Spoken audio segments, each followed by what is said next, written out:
ఇది ఒక కొత్త స్టోరీ మేడం. పబ్లిక్లోకి వెళ్ళాలంటే మనము ఫాస్ట్గా చూపిస్తే కనుక స్టోరీ అనేది అర్థం కాదు. సెకండ్ హాఫ్ చూసిన తర్వాత ప్రతి ఒక్కరికి స్టోరీ చాలా క్లారిటీ ఉంటుంది స్టోరీలో మేడం. చాలా క్రొకడైల్ ఫైట్ అయితే చాలా డిఫరెంట్గా ఉంది. ఇంతకుముందు మనం ఏ ఫిలింలో కూడా ఇప్పుడు వాటర్లో ఉన్న క్రొకడైల్ ఎటువంటి యానిమల్ అయినా చంపేస్తుంది, అంత పవర్. దాన్ని సూర్య చంపేసిందంటే ఎంత పవర్ సూర్య అర్థం చేసుకోవాలి. అవును మేడం, సూర్య చాలా అంటే చాలా పవర్ఫుల్గా ఉన్నాడు. చాలా ఫిట్నెస్ కానీ స్టైల్ కానీ యాక్టింగ్ కానీ చాలా న్యాచురల్గా ఉంటుంది.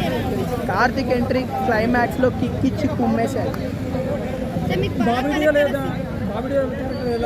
బాబీ డియోల్ గారు విలన్కి ఎంతవరకు చేయాలో అంతవరకు చేసినారు. ఓవరాల్గా చూస్తే కనుక సూర్యనే టాప్లో ఉంటాడు పర్ఫార్మెన్స్.